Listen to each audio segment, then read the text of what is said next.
Welcome to Revving Up with Revving, the show where we sit down with leading revenue operators to talk about modern growth strategies. I'm Matt Haller. And I'm Quang Do. Together, we dig into the strategies, stories, and lessons that drive modern go-to-market teams forward. In this episode, we're thrilled to be joined by Sara Archer, the Chief Revenue Officer at ChartMogul. Sara's career path is anything but ordinary, and today we're unpacking her journey into the world of revenue, from early career decisions to the pivotal moments that led her into go-to-market leadership and the philosophies that have shaped her success. Sara, welcome to Revving Up. Thanks for having me. It's going to be fun. So the first question I like to ask people is, before all of this tech stuff, what did you want to be when you grew up? Because I don't know if you in kindergarten were like, I'm going to be a chief revenue officer. Yeah, fair. I think I ran through the gamut of childhood career dreams to include marine biologist because dolphins. But the thing that I was really excited about was born in university, and I studied theoretical linguistics with a focus on how humans learn language. So for a few years, I actually worked at research labs studying things like how 3-year-olds understand the concept of really nebulous words like faith or love, or what does it mean to want or need. So how do little kids get this knowledge in early days? Before I really got into sales, I was applying to PhD programs to study cognitive science and do brain research all about language learning. But as life has it, my husband of 10 years was finishing a PhD program, and he was like, don't do it. It's terrible. You'll never forgive yourself. And we looked at each other and said, okay, one of us has to make money. And I fell into sales like many do. And so in that was your kind of traditional SDR role. And did you kind of work your way up into sales? How did you make that first leap and say, I know that that's what I want to do. That's what I'm going to do? Yeah. So in high school and actually all throughout college, I interned for both public and private businesses. I worked for a little while with the U.S. Department of Defense, and then I worked for some cybersecurity firms and did a little bit of consulting. And so I was just a glorified EA, honestly. The first few CEOs I worked for were just very busy people who needed all different kinds of support. And some of that was like picking up dry cleaning and working the front desk to check customers into the office for a meeting. But then with that trust, I started to get more and more responsibility. And in my first sales job proper, it was working for a CEO who needed a slew of what are my plans? And also, by the way, can you prepare meeting notes? And then that was then a full-time sort of SDR job working for him and one of the senior account managers, which then turned into a full lifecycle AE role. And at what point, out of curiosity, because this was back in the United States, right? So at what point did you have this idea that I'm going to take these experiences? It sounds like it's new, a lot of new skills, new roles, new experiences, and rolling from one thing to the next. And then somehow you ended up in Germany. How did that happen and kind of lead you to where you are today? Yeah. So when I was living in the United States, I was in Annapolis, sort of DC metro area, and I was working for a Salesforce consultancy that mostly did Salesforce implementations.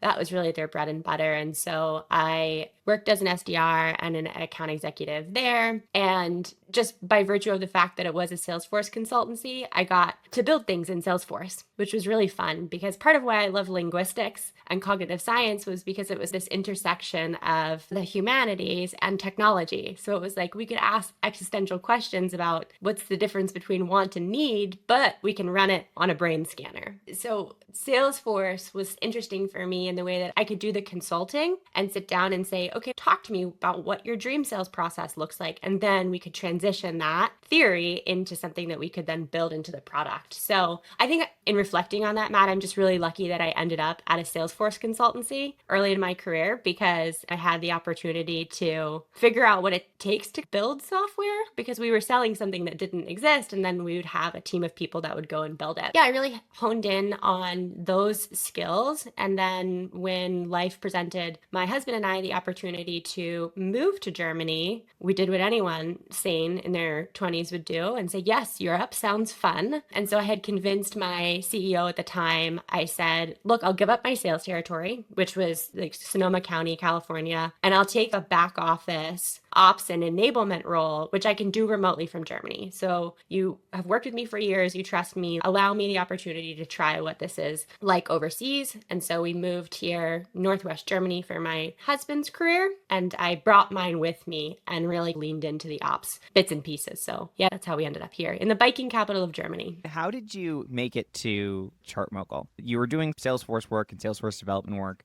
And then at some point, you found this little company that was making charts for SaaS companies. Yeah. So when I moved to Germany, I had no German language skills. And so I thought, okay, what uniquely can I offer the labor market? And it was that Salesforce knowledge that I relied on really heavily. And I tried to brand myself around it. And frankly, like there are lots and lots of people that know way more about Salesforce than I do, probably to include you, Matt. But I was like, this is my pitch. When I moved here, Germany was largely still an SAP shop. Salesforce didn't even really have a data center here. And so nobody was raising their hand and saying, hey, let's migrate to Salesforce until later on. And so I had some novelty to say, I know this technology better than anyone in the local market. And I'm in a small city, right? And a startup company here in the city actually found me, and they were in the process of implementing their first ever CRM and went with HubSpot, largely because HubSpot had really great GDPR functionality that was very attractive to a European business. And so they said, hey, Sarah, can you come in and implement a HubSpot for sales marketing? And success. So I did that for about 10 or so months. I loved the ops work of implementing CRM for that business, but I was like not super excited about the domain, which was influencer marketing. And at some point, ChartMogul reached out to me and asked the same thing as, hey, we're thinking about transitioning the business from founder-led sales and the CEO, Nick Franklin, to something a little bit more sophisticated. And would you be willing to come in and build a forecast model and look at our tech stack and then make some guidance? So I joined ChartMogul as an individual contributor with a focus on revenue operations within sales and marketing. Yeah. First off, Sarah, congrats on recent promotion to Chief Revenue Officer. I'm really curious, as you've shifted from VP of Sales to this most recent role, how has your mindset changed? I'm still getting my head around it. So I've led the sales team here for a long time, and I feel like things run quite well. But I always say marketing and demand generation is like a bit harder than sales. Sales is like one-to-one communications. You have a problem, I can or can't help you. But now as the CRO here at ChartMogul, I need to figure out how to basically double our top of funnel. And there's no easy answer to that, right? It's not a conversation with a single person that's going to like have the silver bullet for me. My challenges today are all about keeping the great things that our marketing team is doing today afloat and top of mind. Like we run a great live panel every month. We run a newsletter that's followed and loved by people in SaaS for more than a decade now. But then also to think about the creative or out of the box things that really catch attention and generate good ICP leads. That's currently what I'm chewing on. Really interesting insights. And yeah, I think I would agree, right? Sales, I love how you put it, is uniquely one-to-one, and you either can or can't help that person. That's, yeah, really, really insightful. Given your role and what you've been through in different levels of leadership, what do you think are the biggest mistakes or biggest, I guess, wins that a first-time sales leader makes as they're just entering either frontline sales or whatever that first role is when they're transitioning from top level individual contributor to people manager? Yeah, I can't take credit for this because I learned it from one of my mentors, Sam Jacobs, who runs Pavilion. But realizing that your responsibility is to the leadership team and not the sales team is a big one. And so I actually took Pavilion's CRO school a couple of years ago, and I just like furiously consumed the content from all different revenue leaders that they had curated that I thought was really good. And so it can be tempting to want to protect your salespeople and make your salespeople love you and feel good about how everything is in the CRM and everyone's making a lot of money. But like ultimately at the end of the day, you're running a business. And so you have to put your alliances accordingly, if that makes sense. So that was a big one for me. And you've gone so far in your career to double down on direct sales and that one-to-one relationship, and then also not be afraid to say, we tried that experiment and it just didn't work for our business. Can you talk through just the decision-making process and also the courage that it takes to stick your neck out and say, I'm going to try something new because it could make us better, but it also may not work? Yeah, sure. And maybe I have a specific example to share with you here. I'd always want to run a startup or run a team where everyone feels like the psychological safety to be like, let's take risks and do the thing, even if it doesn't work out, rather than be paralyzed by decision and not take the risk to begin with. And like specifically what I'm thinking of, Matt, is like a couple of years ago, we put some pressure on ourselves to run an outbound program. And I ran an outbound program here at ChartMogul for a little over a year. We hired 2 dedicated outbound specialists, one in North America, one in Europe. And we ran the program for a while and then ultimately decided to pull the plug. And there's an article I wrote about it. It's like, I felt a lot of shame and to say, oh, here's this failed experiment with my name and decision making on it so publicly. But the framework that I use now for these kinds of experiments is just set up success criteria for yourself before you get started, right? And why we ultimately pulled the plug on Outbound at ChartMogul is because we couldn't consistently close big enough deals to make the program make a great success. And so before we set out, we said, okay, here's what constitutes good enough given the cost and inputs into this program. Here's what constitutes a great success. And then here's what constitutes a failure. And if after X period of time, and you could say 12 months isn't enough, fine. You look at those metrics and you say, okay, the data is telling me one thing. And also, by the way, my gut is telling me another. Then, okay, we're going to move a different direction. And so it's an interesting week because the week we decided to pull the plug on Outbound, we had a viral video that one of our customers posted with one of the actors from Silicon Valley. And in ChartMogul, you can download charts and you can share metrics. And so we have a customer of ours who is always tweeting updates he's building in public. And everyone's always asking him, where are those charts from? Where are those charts? And so he hired the Russ Hanneman character from Silicon Valley to do a cameo. And the cameo goes, everybody's asking, where are the charts with the charts? It's ChartMogul. It's bleeping ChartMogul. And so we were like astounded. But that single video generated more trial signups for us than the entirety of the Outbound program. And so we kind of looked at each other and we were like, okay, let's just reinvest all of this money on marketing activities that are like this. It's way more fun. And so that was the time at which we decided to really invest more heavily in top of funnel marketing, which the business at that point was like 5-6 years old. And we had one marketer, like one content marketer. And so we went out and we made the concerted decision to A, pull the plug on Outbound, which in the end was satisfying, and then B, start to reinvest those resources elsewhere in the business. When you were defining those success criteria and getting that off the ground, were you communicating those to the entire team as well? Like, was everybody aware what the success criteria was? Yeah. In fact, because I was concerned, and maybe also I should have listened to myself a bit more. I was concerned we were going to hire people and then we were going to have to part ways with them because the program didn't work out. And so I went into the whole experiment thinking, we're going to do this because we should give it a concerted effort, but these are people's lives you're dealing with, which is another thing about leadership and hiring. And so I said to the folks that we hired, I said, look, here's what we're going to do. And here's the experience you might gain.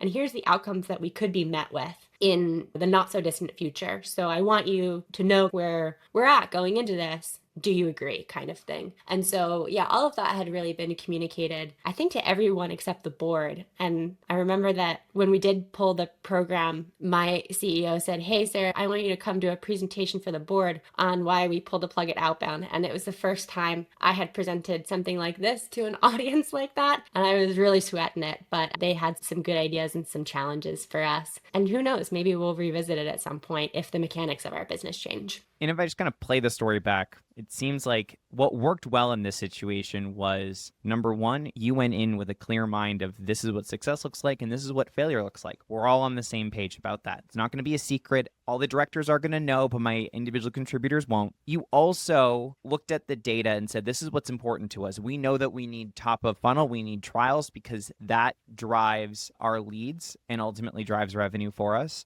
And then you looked at the data and said, what's working and what's not. And when you found something that is working, you doubled down on it. And I think it can be so hard. There's a lot of priorities when the board's asking a lot of questions, when your employees are asking for clarity that you can't give, to find something to anchor to and move forward with that concerted, I guess, like full-throated approach. It's very hard to do that when there's so much chaos going on. I agree. I also think that ChartMogul has like culturally transparency, I think, like pretty unique, right? All of our employees have access to all of our SaaS metrics and they all have SaaS metrics literacy. So everyone can see how much cash flow we've collect it. Everyone can see how many discounts have been issued, how many refunds have come back. And so there's very little room to hide as like a sales or revenue leader when our integrations engineers can log in and ask me why churn is so high. So I always am advising businesses in general, the people you hire are smart and you should trust them. You should trust them with the information they need to do their jobs effectively. And in most cases, that's actually more than I think a lot of businesses are willing to share.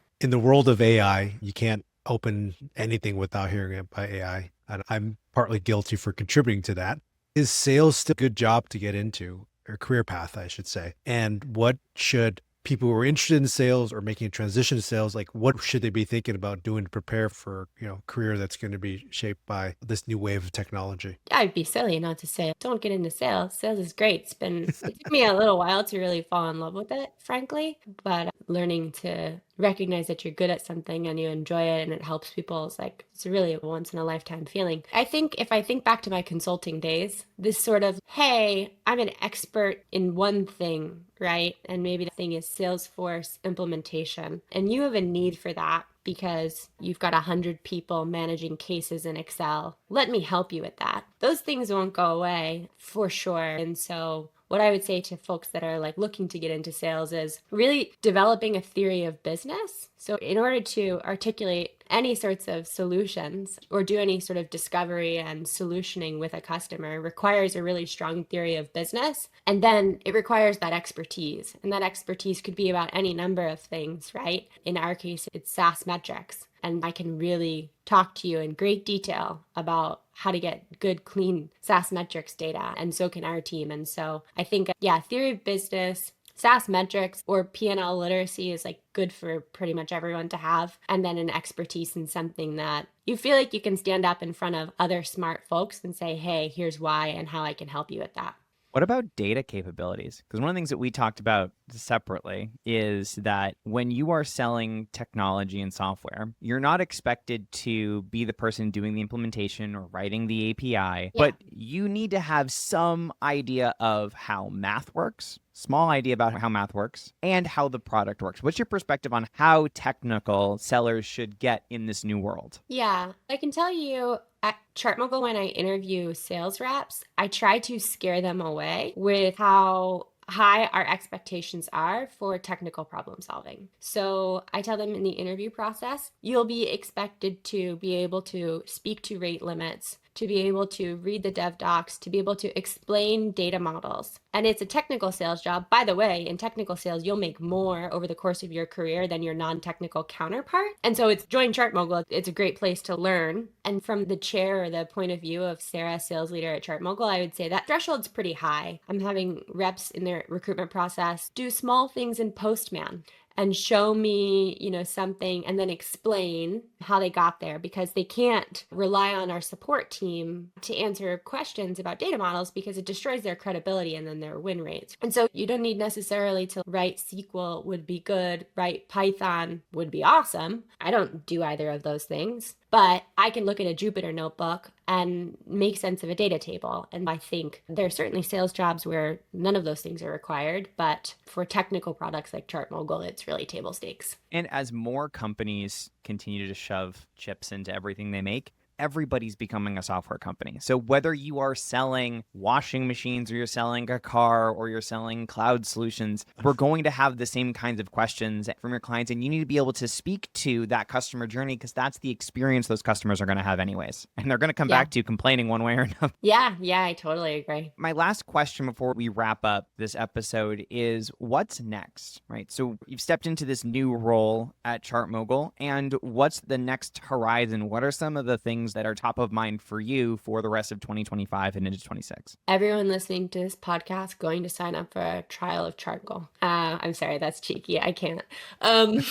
No, but you have to. But We're all about self-promotion here. If you need help with your SaaS metrics, find me on LinkedIn. No, what's next for me is figuring out how to really elevate the brand of ChartMogul and then drive the top of funnel traffic and leads. And ChartMogul is a business that is Berlin based. And so folks in SaaS who've been in SaaS for a long time, they're like SaaS nerds. They know us. They've probably used or interacted with our product at some point. But you're not seeing ChartMogul like a ClickUp billboard at the airport, or you're not seeing ChartMogul like an ad on Reddit yet. Those businesses are different than ours in certain ways, but how do we take ChartMogul from friends and family to being more recognized and trusted so that we can continue to drive top of funnel? Because that's what's needed to support our growth goals. In addition, we've built 2 new products, and historically folks have used ChartMogul for subscription analytics. So that's all of the SaaS metrics that you know and love, like churn, customer lifetime value, retention, cohorts, NRR, you name it. But we've built CRM capabilities into ChartMogul, and we've also built an AI enrichment product that sits within the platform. So as a revenue leader, my goals are around orienting our business to sell the platform versus the product. And so how can we maximize sort of the ticket value for every inbound lead, provided that's something customers want and need, so that you're not just using ChartMogul for subscription analytics, but also for CRM, for enrichment and ICP customer analysis and things like that. So those are the 2 primary things I'm working on. That reminds me of something you've shared in the past. It was something along the lines of brands are remote, products come and go. Like, how do you think about that? Like, how do you think about the idea of a brand being a moat? It was a big lesson learned for me, and Louis Copy from Point Nine Capital has a great Medium article about it, where he talks about creative brand identity being a strategic differentiator for early SaaS startups or early software startups. And I just overlooked how important brand was earlier in my career. I was like, oh, we'll just build something really great and then we'll sell it very effectively. But you really need the brand and the rate of innovation to drive the actual traffic and top of funnel you need to build a lasting, sizable business. And when Nick Franklin, our founder and CEO, initially raised the seed round, one of the first hires he made was someone to focus on content. And for example, there's like this SaaS metrics cheat sheet that was created in 2014. And it's like how to calculate MRR. And this same content piece is generating leads for us 10 years later. And so